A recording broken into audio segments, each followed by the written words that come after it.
One of my favourite tools, and probably the tool I'm asked most about, is the card scraper. It's a very useful bit of kit, especially if you're working with figured wood that's got some wild grain in there that might potentially be a problem if you try and plane it. They're also brilliant if you just want to work in a small confined area and don't want to affect the rest of the workpiece. And I know some people struggle with them for two reasons. Firstly, sharpening them, and secondly, the actual technique of using them. So I'm going to cover both of those areas in this video, starting off with how to prepare and sharpen your card scraper. Now, I've got two that we're going to be working with. This is an old one. It's actually a Clifton one. I've had this years and it's been a great tool for me.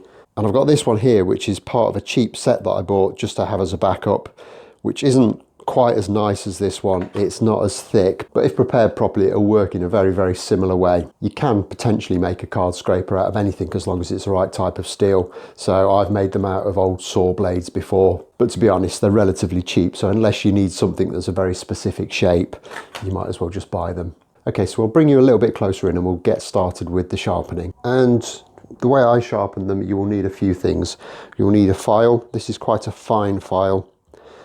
I prefer that. I've got this block of wood, which is just a bit of maple, but it's been prepared in quite a specific way. This edge is dead flat and it's also at a perfect 90 degrees to these two edges. You'll need some kind of abrasive block. I use this old diamond plate. It's kind of very old and worn, so it's perfect for this application. You could use oil stones, you could use sandpaper on a thick sheet of glass, or maybe just some MDF to keep it nice and flat. I wouldn't use water stones though, because you're rubbing quite a thin edge and it could kind of cut a groove into your good water stone and kind of make it useless. And finally, you will need a piece of steel that's harder than the card scraper you're working with. You could use the shaft of a screwdriver. That would be perfectly adequate. I use this Nyrex burnisher. It wasn't particularly expensive, but it is very good and gives me good results. Now, what I'm going to show you first of all is basically preparing either a new scraper or a scraper that really does need sharpening after having a lot of use. In the case of this scraper, it hasn't been prepared particularly well. You can see in this edge there's lots of striations and grinding marks, so we need to clean that up.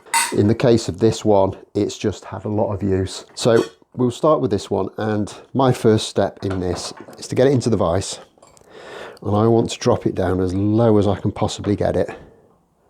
So that's projecting probably less than 2 millimeters.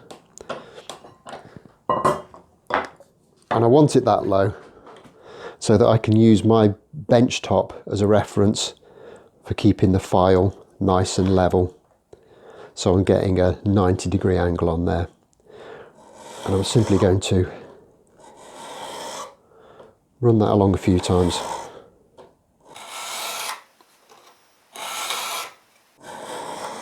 Keeping it as square as I can. And I can already see that that is a lot cleaner than it was. So next up, we'll get it onto the diamond plate, and we'll just put a bit of water on there. And this is where your little block of wood comes in. And all we do is put the scraper against the block of wood. I'm putting downward pressure on the scraper with my fingers, kind of in that direction, whilst clamping it to the wood. And we'll just run that backwards and forwards a few times. That looks quite nice. So we'll just turn it over from the 400 side to the 1000 side. And same thing, downward pressure with your fingers.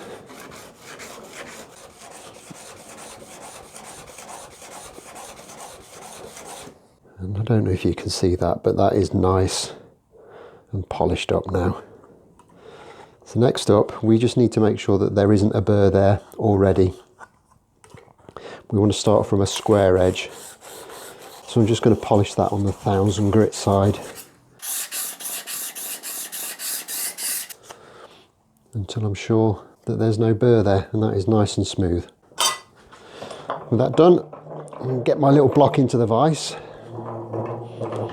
rest my scraper on it, and I'm going to take that back from the edge of the block about 3 mil, and I'm simply going to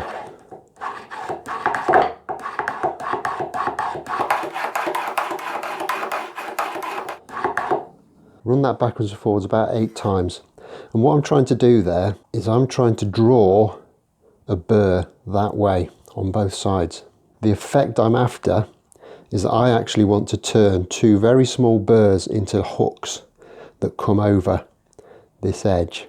It's at a microscopic level, so this is massively exaggerated, but it's those hooks that are going to bite into your wood and kind of give us a nice clean shaving. And I can feel that we do have a burr extending from the top of there.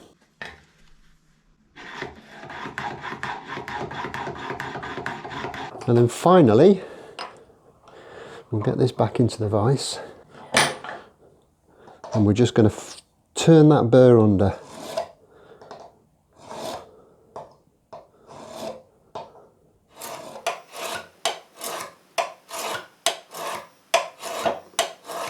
And you can feel that with your fingernail now. If you can't feel that burr, you haven't done it right. So go back to the first step of burnishing that way and then try again. But we do have a burr, so we'll turn it over and we'll go again. I'm not putting much of an angle on here. It's probably 5 or so degrees.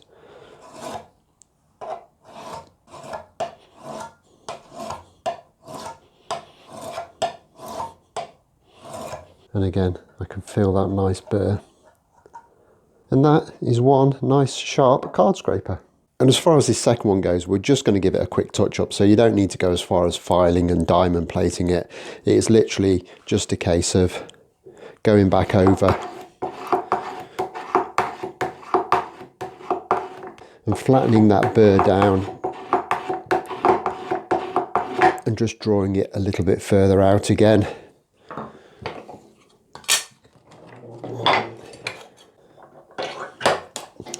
Before putting it back in the vise. And just rolling that burr back over.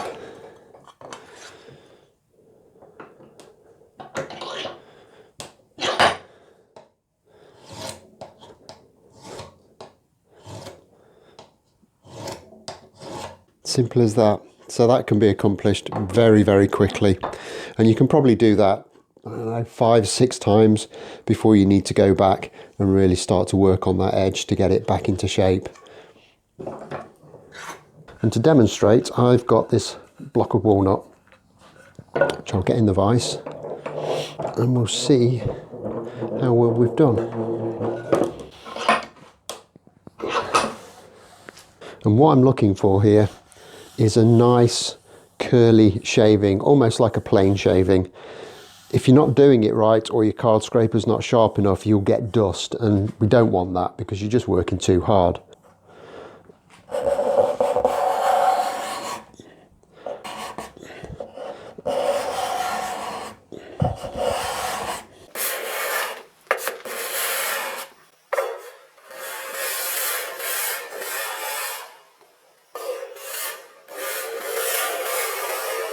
There we have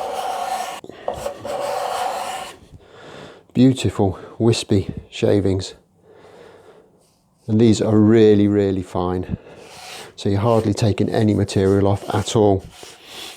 And that is a finish ready surface. Whatever your finish of choice is, that's good to go.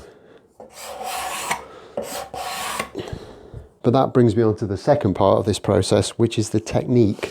And this is something else that people struggle with. It's quite straightforward, and once you get used to doing it, you'll just drop onto it every time. First bit is you need to put a bit of pressure on with your thumbs in the middle and put a bit of a bend into the scraper.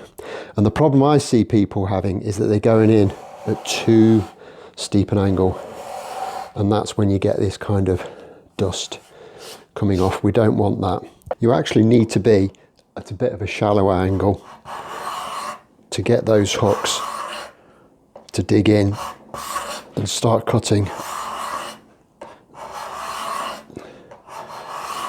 And once you get this, kind of muscle memory will take over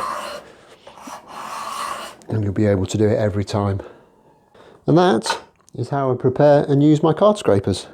As I said, very, very versatile tool. And once you get the hang of sharpening them and using them, I can guarantee you'll use them all the time. You will find yourself using less and less sandpaper because these just do such a great job. Well, hopefully that's got rid of some of the mystery around card scrapers and you found that useful. If there is another topic you'd like me to cover, just leave a comment below and I'll see what I can do. I'm going to be back very, very shortly with another video. But until then, don't forget to hit that like button if you've enjoyed this. Subscribe if you haven't already done so, and I'll look forward to seeing you soon. Thanks a lot for watching. Bye bye.